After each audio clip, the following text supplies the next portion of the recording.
This section of the course covers Chapter 7 in the textbook. Note that you can skip Section 7.5. We left off talking about input substitution and the input choice problem that firms often face. Remember that in that last section we were looking at the technical relationship between inputs and their substitution. We now add an economic dimension to this. We start with a short-run scenario. In particular, we're going to assume that we have two variable inputs, capital and labor, that all other inputs are fixed, and that we know how much we want to produce. What we're looking for is the best combination of inputs. The question you might ask yourself is, how do we define best?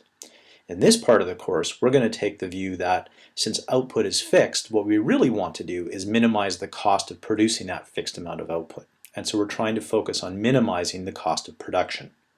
With that in mind, we want to know how much of each variable input is to be used. To do that, we use a concept called the iso-cost line.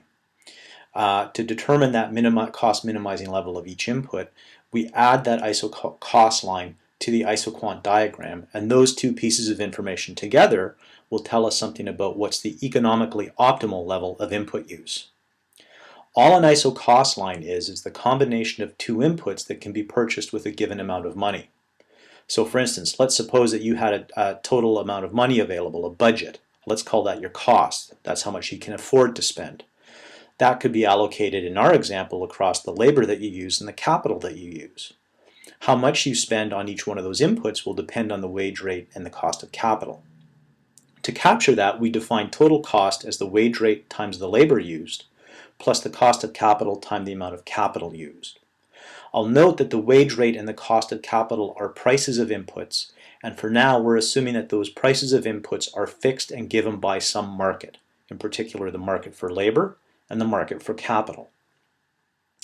It's convenient to write out that cost equation in a shorthand notation where C is total cost, W is the wage rate, L is labor, R is the cost of capital, and K is the capital that's used. The asterisk denotes a multiplication, so W times L gives us how much of our total cost is allocated to labor. We add the iso-cost line to the isoquant diagram that we've seen before. On the left-hand side, you'll see the capital and labor isoquant that we dealt with in the last few classes. We get the iso-cost line by fixing cost at a particular level, for instance, one that reflects the amount of money that we have available to spend on inputs, and solve for capital. That is, we're solving to determine the amount of capital that we would use if we chose some level of labor. We can express this using the shorthand notation that you saw on the previous slide. C bar is the fixed amount of cost that we have available to spend. We know that that can be allocated to labor and capital, where W, the wage rate, is fixed, and R, the capital rate, is fixed. This means we have one equation but two unknowns, L and K. What we're going to do is we're going to solve that equation so that we can get K as a function of L.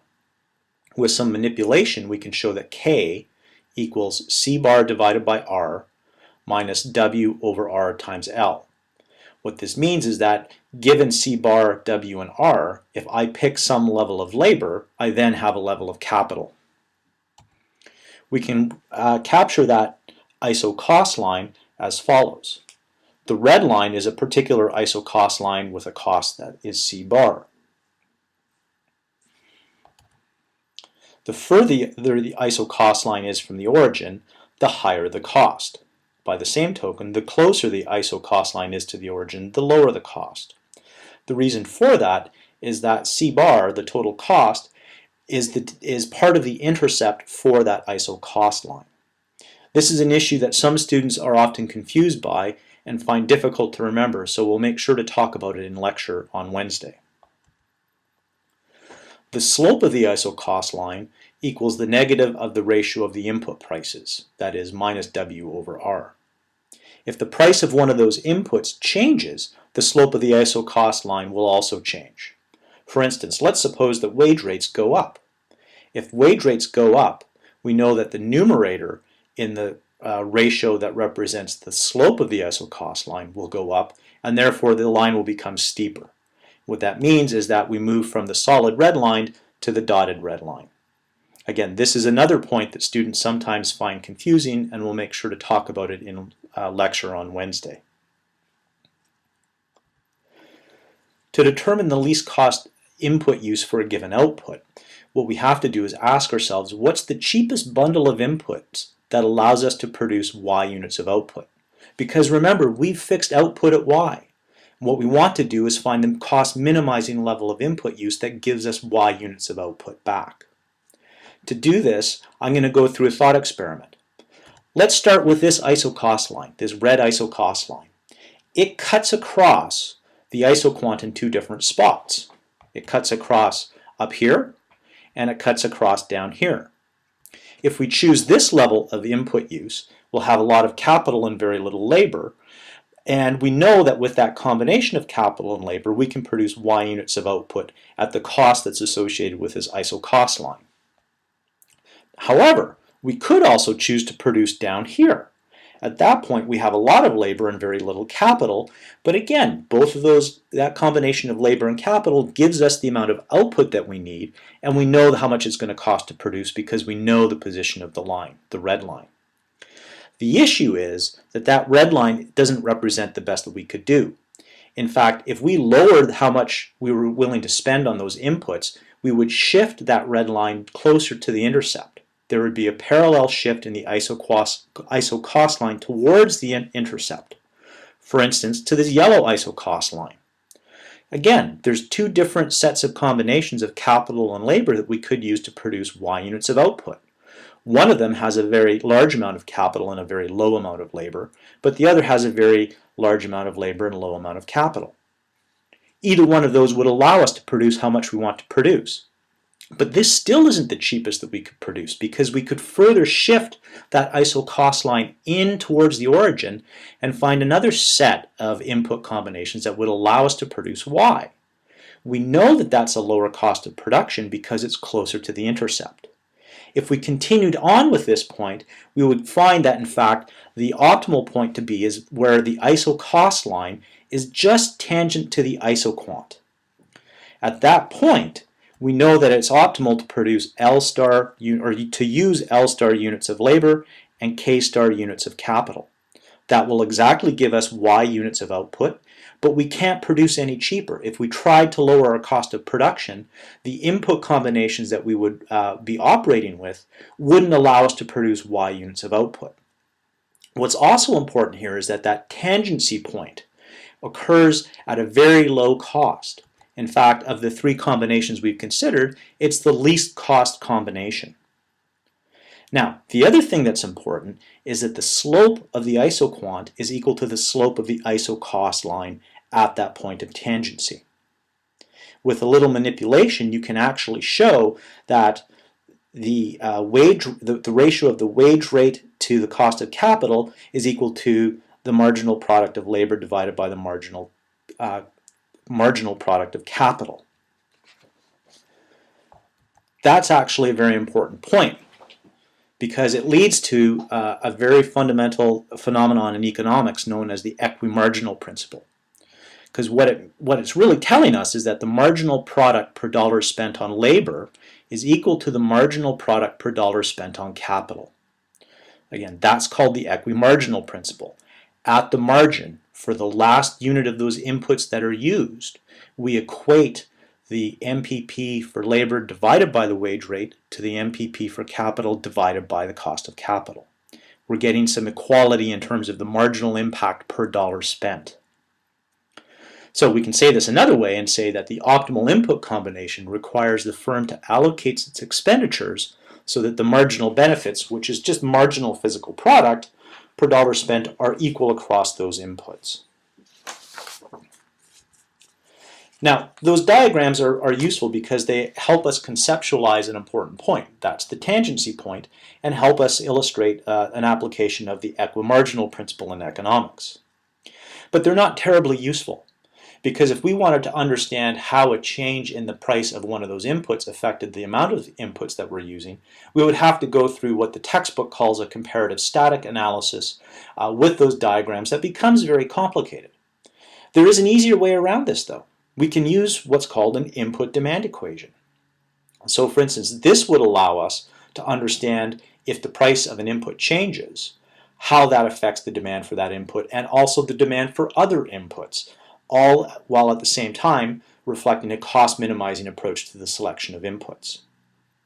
Some people call this a derived demand or a factor demand because these are demands for inputs, and those inputs then lead to the production of an output. So if you have a demand curve for an output like beef, for instance, you would also have demand for inputs into the beef production sector, such as veterinary services, feed, feedlots, that type of thing. To get at an input demand equation, it's actually a little complicated, and so I'm going to try to go as slow as I can here, and we will review this in class. It's a very important point, and so I want to make sure everyone has a solid basis of understanding. What I'm going to do is illustrate how we get at an input demand equation using two different diagrams. On the left-hand side, we have an isocost diagram, and on the right-hand side, we have a new diagram to many of you.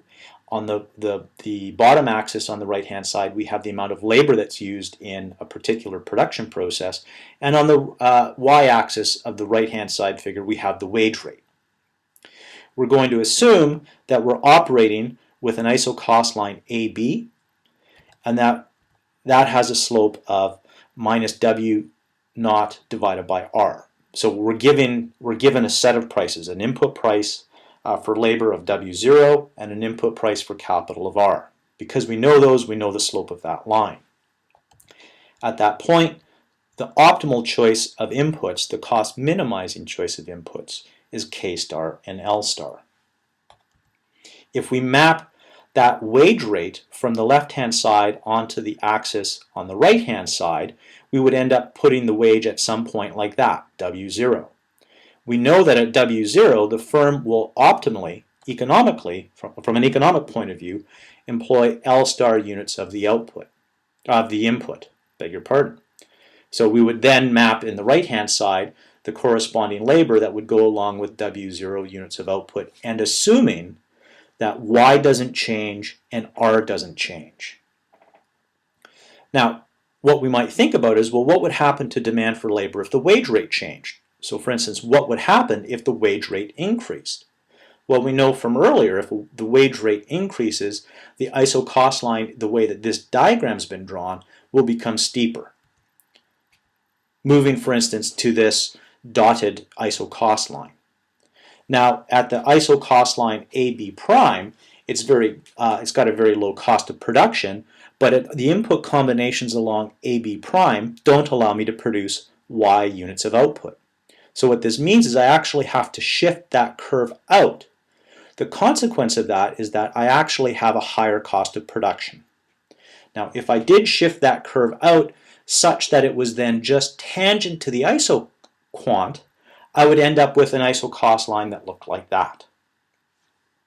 At that isocost line, let's suppose that I have a wage rate of W1 and a cost of capital R, and so I know the slope of that isocost line.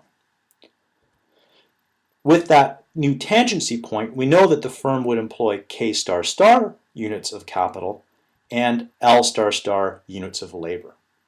If we map labor and wage rates onto the right-hand side, what we'll see is that we could place the new wage rate, which is higher than the original wage rate, at W1, and we can also map L star star onto the x-axis of the right-hand side.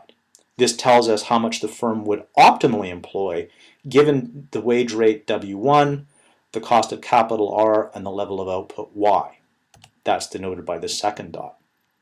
I could go through this similar kind of comparative static analysis to try to understand how labor demand would change or labor use would change for different types of prices. And if I did that, I would get a whole bunch of dots over on the right-hand side.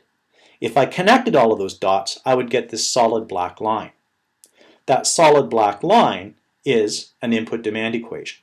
It tells me the relationship between demand for that input, labor, and the price of labor. If the price of labor were to fall to some number below W0, for instance, I would be able to use that input demand equation to then determine the amount of labor that I would use in my production process. Other factors also influence the demand for inputs, but these affect the position of that input's demand curve. That is to say, whether it shifted vertically upwards or downwards. Now, don't forget that a change in the price of an input will result in a movement along the demand curve for that input. That is to say, in the context of the last diagram, if wage rates changed, we would move along the black line. But if these other factors change, then that actually will shift the position of the input demand curve.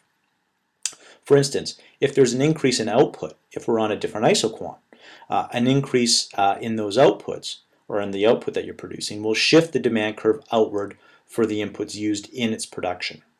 As an example, if you're producing grain and you want to increase the amount of grain that you're producing, you're going to need more inputs into the production of grain.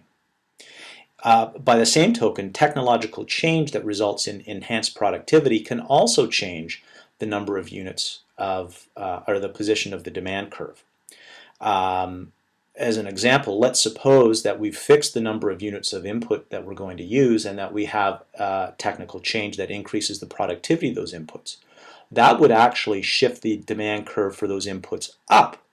And the reason why is that we've fixed the number of inputs that we use, but they're more productive. That increases our output, and that shifts the demand curve up. Lastly, and this is perhaps of most importance, the price of other inputs can also shift the position of the demand curve. A decrease in the price of another input reduces demand for substitute inputs, but the opposite is true for inputs that are complements. We'll stop there for now, and we'll pick up with a discussion about total cost curves in the context of short-run decision making.